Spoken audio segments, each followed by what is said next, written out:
Our top story at 10, two families heartbroken and searching for answers. This is a capital murder case. Our top story now at 5, the family of a man murdered with his pregnant girlfriend. Police in San Antonio say they believe a missing pregnant teenager and her boyfriend have been found dead. We're learning new details about the deaths of a pregnant Texas teenager and her boyfriend. Hi guys, welcome to my channel. My name is Marie and this is MarieJEdwardsCrime. Just a little disclaimer before the video starts. This video is only for educational purposes. I do not know any of the people mentioned in this video. The information was solely gathered through online research, which is provided to you guys as well. As always, please know that this is my own unprofessional opinion, and it is important that you guys form your own opinion about this case and any other case. Additionally, I do not agree, support, or condone any harmful language. So with that being said, let's go ahead and jump into the case. Today, we will be discussing a tragic case involving pregnant 18-year-old Savanah Soto from Leon Valley, Texas. Savanah went missing on Friday, December 22nd, the day before her scheduled induction. Her family last heard from her on December 22nd when she was at the apartment she shared with her 22-year-old boyfriend, Matthew Guerra. There isn't a dry eye at this Northwest Side apartment complex. It's a Merry Christmas, but it's not too merry for us right now. Emotions are raw as several look in the direction of Savanah Soto's apartment. Everyone here, including her grandmother Rachel, hoping for any clue on her location. We're entitled to know something about her. We love her, we miss her, whatever's going on. Let her come home so we can have a Merry Christmas with her. Savanah was a week past her due date and missed her induction appointment the following day. It was confirmed that she was not receiving medical treatment at any other local facility. Savanah's family tried to get a hold of Matthew but were unsuccessful. Families of both victims reached out to police on Saturday. A clear alert was issued for Savanah as that caused a significant concern among her family after missing an essential medical appointment. A clear alert is issued for any missing, kidnapped, or abducted adult who is in immediate danger. The alert describes Savanah as Hispanic Latino woman with brown eyes, light brown hair, 5'2", and 154 pounds. On December 26, Matthew's silver Kia Optima was located, and both Savanah Soto and Matthew Guerra were found inside the vehicle deceased, along with their unborn child, Fabian. Police in San Antonio say they believe a missing pregnant teenager and her boyfriend have been found dead. Soto's boyfriend and the baby's father, Matthew Guerra,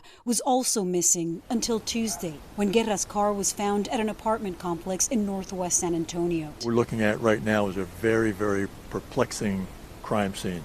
And detectives right now are looking at this as a possible murder, but we don't know for sure. Police believe the bodies were there for possibly 3 to 4 days. Now, my biggest concern regarding this is whether the bodies were shot somewhere else and then they were driven there. I mean, it doesn't really make a difference, but I'm just wondering how that even happened. Matthew Guerra was believed to be in the back seat with his pants down and tortured, while Savanah was in the front seat with an infant seat placed on her. It is just truly devastating that their search had to end like this. Here you can see their last known locations based on their cell phone pings, which do not really tell much because Savanah's cell phone was left behind in her apartment and Matthew's phone was not found with him when the bodies were recovered. This case is investigated as a capital murder for both victims. A capital murder is basically a first-degree murder under special circumstances. It carries two possible penalties, either a death penalty or life in prison without the possibility of parole. The police have released the footage of two persons of interest who are being sought in connection with the case. Just in the newsroom in the last half hour, San Antonio police have released this surveillance video of two persons of interest related to the deaths of Savanah Soto, a pregnant 18-year-old, and her 22-year-old boyfriend, Matthew Guerra. The two had been reported missing and found dead days later in their car at an apartment complex in San Antonio. One individual is seen driving the victim's Kia Optima, and the other is seen driving a dark colored pickup truck. Unfortunately, this is not the first tragedy for the Soto family. No reason why she would just get up and go off and do that. Especially in light of her 15-year-old brother Ethan being killed last year. She knows what I went through with Ethan. And I know she doesn't want me to go through this again. Last year, Savannah's 15-year-old brother Ethan was shot and killed as an act of revenge for a drug robbery, according to the San Antonio police. Victor Rivas, who was displeased that Ethan had stolen THC-related drugs, used an underage girl to lure him out of his home and shot him. Victor Rivas was charged with Ethan's murder. In a video taken in a courtroom while waiting for a preliminary hearing, Victor Rivas was violently attacked. Savannah's boyfriend Matthew was captured on camera attacking Victor. Family members of a murdered teenager accused of attacking the man on trial for it right in the middle of a Bexar County courtroom. 4 people, including 2 minors, now charged with assault as well as impeding a court proceeding after this melee in the 144th District Court.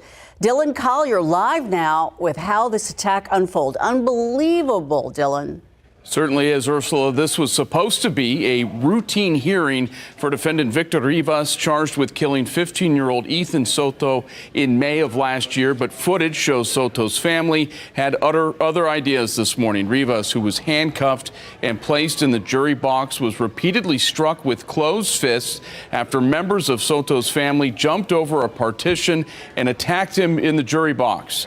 Deputies said Rivas had gestured towards Soto's family after being brought into court.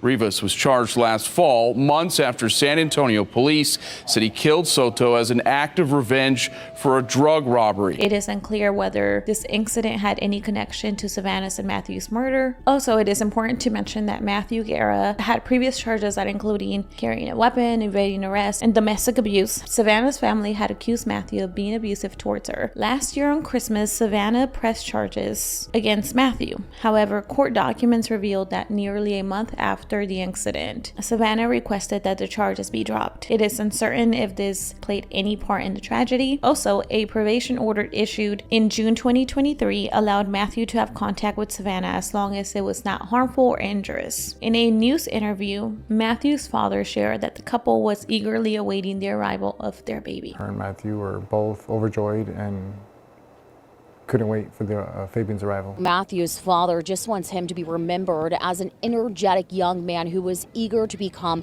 a father. Matthew's mother made a now deleted Facebook post stating that as a mother, quote unquote, and his girlfriend were taken against their will because my son does what he does for money. He is not an abusive boyfriend. Again, do what you want with that information. However, it is challenging to believe the statement as court documents indicate otherwise. And pictures he shared on his Telegram account showed him with large sums of money, weapons, and drugs. The last Telegram post was made on December 21st, featuring pictures and a caption that said, quote unquote, "Faves in tomorrow, place orders," which might have been indicating possible involvement in drug distribution. This is especially concerning because the post was made a day before their disappearance. It is a strong possibility that Matthew's illegal drug involvement may have played a role in their disappearance. With multiple stories surrounding the case, it is difficult to confirm the accuracy of any of these theories. Some people believe that this tragedy occurred due to Matthew's lifestyle, while others think that it might have been in retaliation from the fight during Victor Rivas' hearing. There's just so many different things going on Facebook groups that it's just kind of like hard to believe what's going on. However, just all of this remains purely speculative. What we do know is that unfortunately 3 lives were tragically taken away. I believe that there's nothing you can do or nowhere you can go that you can escape the consequences that are coming for this horrible crime that was been committed, and to turn yourself in. He was a coward. Whoever it was a coward and have no heart. So may I have mercy on his soul. And it's not right. It's not right. She should be here with us. We shouldn't be having a vigil. We should be having a celebration of her and her baby. If you have any information regarding this case, you are encouraged to call the San Antonio Police Department homicide line at 210-207-7674. Thank you guys so much for tuning in, and please stay informed and alert in your own communities. See you next time.